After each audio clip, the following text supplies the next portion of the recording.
Chapter 7. Duchess. On Sunday morning, Batty headed downstairs. She had with her the PWTW flyers, neatly typed and printed out from Iantha's computer, with the added note, "I am almost 11 years old, and reliable, in other words, trustworthy, for my age." After breakfast, she would distribute them to the houses on Gardam Street. Despite her unwavering determination to make money, she was feeling shy and hoped that Ben would go with her. In the kitchen, her father was pouring batter into the waffle iron. Lydia was in her high chair, wearing her favorite bib, the one with lambs on it, and Ben was in a chair far away from Lydia. "Good morning." Batty kissed her dad's cheek while sniffing greedily at the sizzling waffle. "Don't go near Lydia," said Ben. "She's grotesquely sticky." "Lydia is beautiful," Lydia said, offended. "That's true, Lydia," said her father, "although in this family we concentrate on brains, not beauty. But you are also very sticky. Have you been eating your waffle or bonding with it?" Batty took a wet towel to Lydia, who fought her manfully. The process wasn't made easier by Asimov, who decided it was a good time to try to steal Lydia's waffle. "No, no, Gatto!" cried Lydia, but Asimov ignored her, not knowing that Gatto is Spanish for cat. "More Spanish!" Mr. Penderwicks shook his spatula. "Sky's getting ahead of me again. Lydia, what is the Latin for 5? Unus, duo, tres, quatuor? Then what?" "Arma virum." "No, but that does sound like the start of the Aeneid. How clever of you to remember that." "Oui," said Lydia. "Excuse me. Raphael and I are going to study Klingen when we're in high school," said Ben. "Fine goal," said Mr. Penderwick, sliding a hot waffle onto a plate. "Ready to eat, Batty?" "Yes, please." "Yum." She sat down and dug in. There is nothing so delicious on a Sunday morning as a waffle fresh out of the waffle iron, smeared with butter and real maple syrup. "Ben, will you come with me to distribute the PWTW flyers?" "Can't. Raphael's coming over and we're going to build and battle." "What about taking Lydia along?" Mr. Penderwick asked. Batty looked doubtfully at Lydia, now with a chunk of waffle stuck in her red curls. Not exactly the businesslike appearance Batty hoped to project, but a talkative baby sister was always good cover for a shy person. "Lydia, will you come with me to distribute my flyers?" "Lydia wants to build and battle." Livia waved her fork for emphasis. "Oh, no, you don't," said Ben. "Go with Batty. It will be much more fun." "And you can ride in your stroller," added Batty. This caught Lydia's attention. She was always willing to go somewhere if she could ride there in regal splendor. Today was no exception, so after breakfast, she allowed herself to be cleaned and readied for an outing. She wanted her crown and several tutus, one atop the other, and also an attendant. For this, she chose her pink and green striped doll, which Skye had named Baby Zingo as a joke. Except that Lydia thought it an excellent name, and now they were stuck with it.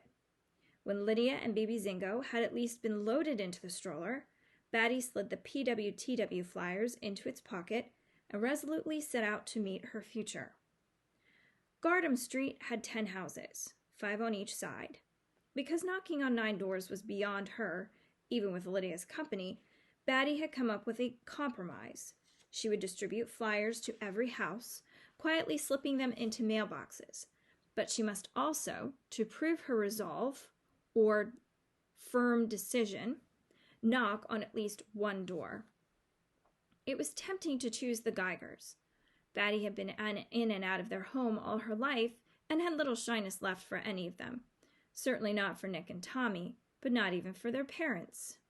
Choosing the Geigers was too cowardly, though, and they got only a flyer, just like the other families up and down the street.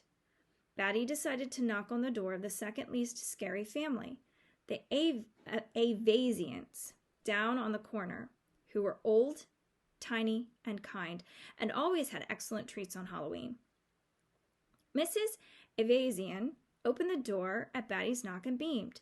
"It's some Penderwicks. How nice. Come in, come in." Before Batty could explain about the flyer, Mrs. Avasian had helped Liddy out of the stroller and was bustling them both into the house. Mr. Avasian was in the living room, sitting at a table piled high with books, papers, and photographs. "Look who's come to visit, Harvey." Mrs. Avasian turned back to the girls. "He's writing his memoirs." "I've made it past Vietnam," said Mr. Avasian. "Hope to reach Reagan by Christmas." "And how is Miss Lydia?" said Mrs. Avasian. "Goldie put Frank in a box," she answered. "Not now, Lydia," said Batty. Her storytelling thwarted, Lydia decided to show off her tutus. She executed a giddy triple twirl, then set off in a series of hops that put Mr. Avasian's table at risk. Batty lunged, getting hold of a tutu or three just in time. One good bump to that table, and all the papers, books, and photographs would be on the floor, and that would be the end of earning money for a while, since it wouldn't be fair to charge the Avasians to clean up a mess Lydia had made. "How about some cider donuts for our guests?" Mrs. Avasian asked. "Of course," said Mrs. Avasian. "Why would you like some donuts?" "Lydia," said Lydia. "No, you wouldn't," said Batty, determined to keep this strictly business. She handed a flyer to Mrs. Avasian. "No thanks for either of us, Mrs. Avasian. I've come looking for work." "Work? Goodness. I'm the Penderwick willing to work, and I can do most anything. Well, some things, like dusting." "I do my own dusting," said Mrs. Avasian, "and Harvey handles the outside, except for the gutters, of course." "I don't know much about gutters, except for the time Tommy had lodged a baseball in one, causing a small flood." "That dog could use a walk," said Mr. Avasian. "Why didn't I think of that? Batty, would you consider walking a dog?" Mrs. Avasian asked. The last thing in the world Batty wanted was to walk a dog. She hadn't even been able to protect her own dog. However could she be trusted with someone else's? But she couldn't say any of this to Mrs. Avasian. Besides, there didn't seem to be a dog in the house. There never had been a dog at the Avasians. "I didn't think you had a dog, Mrs. Avasian," she said, hoping this was all a misunderstanding. "Duchess! Dear, say hello to Batty and Lydia." Mrs. Avasian lowered her voice as if the invisible dog could hear her. "She arrived only last week. My brother moved to Florida and thought she would be better off here with us. I think she misses him something awful." "Well, she should miss him. He spoiled her rotten." Mr. Avasian didn't lower his voice, since there was still no dog in sight. Batty didn't know whether this was a good sign or a bad sign. Could it be that the Avasians were losing their minds? This happens sometimes to old people, Batty had heard, although usually it made them do things like misplace keys, not hallucinate dogs. She was trying to figure out a polite way of getting Lydia safely out of the house when she heard a grunt coming from behind a blue armchair.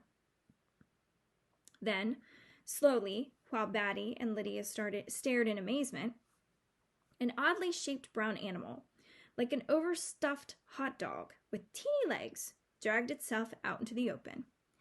"Gatto?" said Lydia uncertainly. Batty hoped that the dog, for it was not a cat but a terribly overweight dachshund, didn't understand Spanish. Never had she seen a look of such shame on an animal's face. It was clear that Duchess already knew she was tubby. Being called a cat could have pushed her over the edge.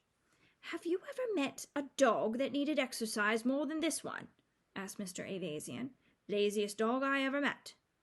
"She's not lazy, Harvey, just a little out of shape." Mrs. Avasian gave Duchess an encouraging pat on the head. "Would you like to take a walk with Batty and Lydia?" "I really hadn't considered walking dogs," said Batty, "especially not this dog, who looked like she would die of a heart attack at any moment. I don't think I'd be any good at it." "Anyone can walk a dog," said Mr. Avasian. "And you were so good with dear old Hound," added Mrs. Avasian. Should Batty explain how she hadn't been good enough with Hound to keep him alive? No, she couldn't say that to these nice people. She'd simply take Lydia and leave, and hope to find work at another house. But Lydia had decided to take this strange-looking dog. "Gatto," she said again, this time with pleasure. Sensing approval, Duchess toddled over and snuffled at Lydia's ankles. Lydia giggled, and Batty felt that she was losing control over the situation. The feeling grew stronger when Duchess gazed into her eyes, pleading for sympathy. Batty turned to the Avasians. "Are you certain Duchess would survive a walk?" "Of course she will, dear," said Mrs. Avasian. Mr. Avasian made a stronger point.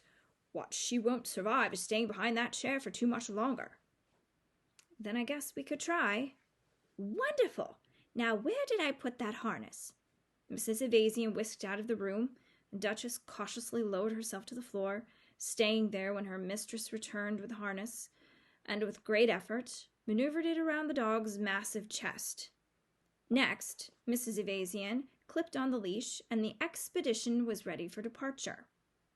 Astonishingly, Duchess managed to hoist herself up and stagger toward the door. Mr. Avasian abandoned his memoirs or his essay, and, belying or disguising his great age, picked up Duchess and carried her outside. "There, you miserable excuse for a dog. Go for a walk with these nice girls and count yourself lucky if I let you back into the house." But Batty noticed how gently he set Duchess down, and how he gave her an extra scratch under the chin. "How far shall we take her?" she asked, knowing it was an optimistic question, since it was doubtful they would manage to take Duchess anywhere at all. Mr. Avasian thought, how about around the cul-de-sac and back? "Yes, we don't want to wear her out on the first day," said Mrs. Avasian, helping Lydia into her stroller. "Enjoy yourself, Duchess. Goodbye." So they set out, 2 girls and a dog, bravely and very, very slowly. As soon as Raphael arrived, Ben took him behind the hydrangea bushes to show off the roads, hills, and bridges built from stone. They added another hill or 2 and an airstrip, then put together 2 entire teams. Team Golf Oscar Oscar Delta, good, under the command of Lieutenant Geiger, and Team Bravo Alpha Delta, bad, under the command of Dexter. Team Bad used the Chinook to attack Team Good's base camp. Team Good fought them off with Guts and the Black Hawk, then went on the attack themselves, chasing Team Bad out of the hydrangeas and into the front yard with much yelling and running around, until the Chinook crashed into the maple tree and Dexter plunged to his doom. It was then that Ben noticed the old procession making its way up Gardam Street. Batty slowly pushing Lydia in her stroller. This he understood, but what kind of creature was that, struggling to keep up with them? "Batty's got a huge guinea pig on a leash," said Raphael, squinting to bring the scene into better focus. "Like the hugest one in the whole world. Its nose is too pointy for a guinea pig. More like the hugest rat in the whole world." Neither of the boys wanted to meet a huge rat, but they refused to run away from something Lydia didn't seem to be afraid of. So they stood their ground, and as the procession came closer, were relieved to see that the giant rat was only a fat dog with short legs. "Don't laugh," said Batty when she reached them. "Her name is Duchess, and she lives with the Avasians." No one laughed. The situation was too dire for that. Duchess had collapsed, panting. She was doing her best for these children, but she hadn't walked this far in a long time. Ben and Raphael ran inside and brought back water, which she would drink only right from their hands. Even after that, she seemed incapable of going any further, let alone all the way around the cul-de-sac. "I should take her back home," said Batty, "but I don't think she can make it that far. She's going to die. I shouldn't have taken this job." "We could carry her," said Raphael. "No, we can't," said Ben. "Look at her." "Out!" said Lydia, who had been trying unsuccessfully to escape her stroller and get closer to Ben. "Not yet, Lydia." Ben gave Duchess more water, then stroked her ears and said, "Poor dog." "Out!" said Lydia. "Would the dog fit in the stroller?" asked Raphael. It was worth a try. Lydia was let out of the stroller and warned that she'd have to wear Duchess's harness and leash if she didn't behave. Then the effort to install Duchess began. They found that her bulk wasn't as big a problem as her floppiness. It was as though the signals from her brain couldn't reach all the way to her back end. Batty, Ben, and Raphael had to work together, lifting the front half of Duchess in first. Then, with a great heave, the rest of her. But once they've accomplished it, Duchess seemed grateful, even attempting a doggy smile, though she didn't like it when Lydia tried to put the crown on her head. The walk could now resume. Batty pushed the stroller, Raphael held Lydia's hand, and Ben walked in front to keep watch over Duchess, all the way around the cul-de-sac and back down the street to the Avasians' house. Relieved that the ordeal was over, Batty knocked on their door. The Avasians were bound to be dismayed that she'd brought Duchess back in a stroller and would give up on this nonsense. Then Batty would be free of the responsibility. That's not what happened.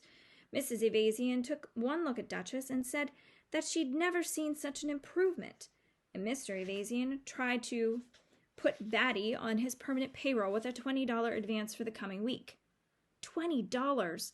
That would go a long way toward paying for singing lessons. Still, Batty hesitated. I promised my parents I wouldn't accept a job without checking with them first. This was a stalling technique, since Batty was sure her parents would agree to the arrangement. They'd known the Avasians forever. You go ahead and ask your parents, and if it's okay with them, I'll pay you tomorrow after you take Duchess for another walk. But Mr. Avasian, Batty tried one more time to get out of this. I'm not sure Duchess liked it. He leaned down to whisper in her ear. Mrs. Avasian likes it, and that's what I care about the most. Indeed, not only was Mrs. Avasian pleased with Duchess, she was delighted to have even more children return than had set out. Before Batty knew what was happening, everyone was inside the house, eating cider donuts and watching while Duchess maneuvered her way back into her hiding place behind the blue armchair, where she could recover from her perilous voyage around the cul-de-sac. As soon as she got back home, Batty sought refuge at the back of her closet, asking Hound's forgiveness for letting a new dog into her life. Asimov followed her there and provided some comfort, at least, and didn't seem to mind when Batty took out Hound's old rubber bone and cried over it. Crying helped a little, enough anyway to let her rejoin the family, and when her parents were proud and enthusiastic about her first job, Batty tried to look enthusiastic too. After all, more jobs might come from other neighbors. Having something to do besides walking a dog would lessen the sting. Then at dinner time came a phone call from the Geigers, with news so very wonderful it swept away all cares and worries. Nick had just landed in the United States. He was safe at his base in Kentucky, and he would be heading north and home soon. Cheering and applause broke out around the Penderwick table. Nick! Nick! Jane lifted Lydia from her high chair and danced around the kitchen with her, Skye pumping her fists in the air. Mr. Penderwick and Iantha smiled happily at each other, and Batty saw that Ben was weeping, tears dripping down his face. He's been worried about Nick, she said. Oh, sweetheart. His mother went over to hug him. Everyone's been worried. Maybe we need to make welcome home posters, said Jane. Would you like that, Ben? Ben nodded, smeared his tears around with his napkin, managed a smile, and the poster team took over the kitchen. Space was cleared on the kitchen floor, large sheets of cardboard scrounged up, and markers and crayons distributed.